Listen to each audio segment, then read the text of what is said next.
The responsive web features in Muse are brand new as of February 2016. Because they're so new, when I started to play around in there, I found myself getting a little bit lost and things weren't exactly showing up how I wanted them to. But in order to get this video out quickly, I wanted to make sure that I included something about it, even though I felt like my demonstration of it wasn't really up to par. They're calling it freeform responsive design. And what I'd recommend, and what really got me interested in Muse from the get-go, is a video demonstration on responsive web design that was created by Adobe. Now you can find it by going to adobe.com. Sorry, let me back this up.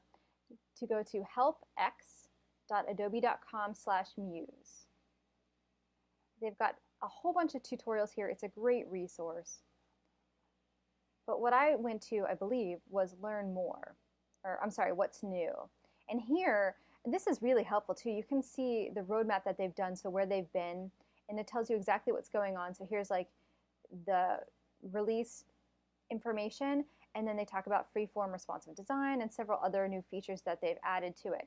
So what I did was, this was February 8th, 2016, and I went to see how it works in regards to freeform responsive design. You can also see it up here. It's at /muse how to create responsive website.html. And if you click on here, there's a really great video from Danielle Beaumont who explains everything. It's about 11 minutes long, and they explain really succinctly the new features of Adobe Muse. Now I'll show you briefly what I have discovered with it. And again, this is pretty new to me, so I wasn't terribly impressed with my experience with it, but again, because it's so new, you know, learning, that's how life is, right? You learn and then you make mistakes and you go on. So this was what I saw. So right off the bat, you get these breakpoint options up here. You can choose your different breakpoints, and if you hover over it, you'll see master matching breakpoints. And this tells you where you're at. So this is your 960 width, and then here's your 320 width. I'm going to go back to master because I believe that is where we need to make the breakpoints. But again, I'd recommend going to Adobe's site and getting the very latest tutorials on that.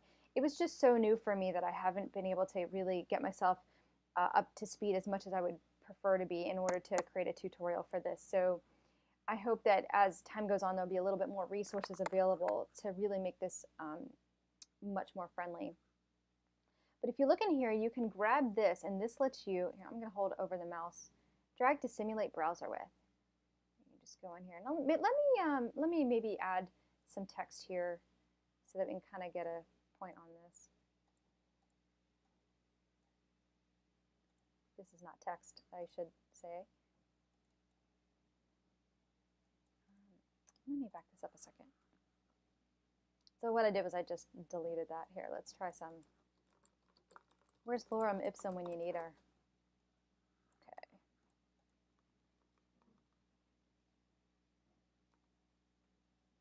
All right.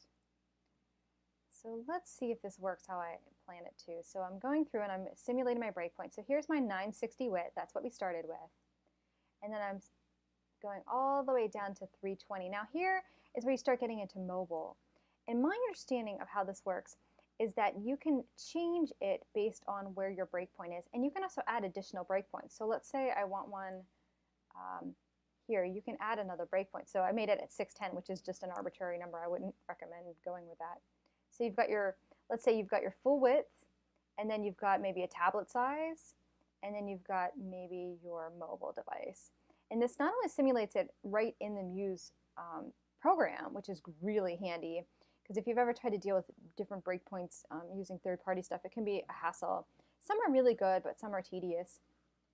And then my understanding of it is that you can actually swap out things. So let's say you want to change your navigation. You could put in, instead of a horizontal or vertical navigation, you could put in the hamburger menu. You know those, right? With the, it looks like the 3 lines, and then you click on it and it drops down a menu, or whatever you think you want to do with that. So that's my understanding of it. And again, I hope that maybe this resource will help you. I would encourage you absolutely to view this video because they show you very succinctly how it's going to function. And then perhaps you can find some useful links in the future. I'm sure that they're going to continue to add more and more information about this because this really is a big deal. To me, once they said that Muse was going to be handling responsive web design, that was hands down the reason why I started looking at Muse again. Because for me, even though Muse was great, the idea of having to do multiple sites just was not, it just wasn't going to work for me in my workflow. So there you have it, responsive web design, a brand new in Muse. I hope that you get a chance to explore it, and I hope that it turns out to be as much and as exciting as I anticipate it to be.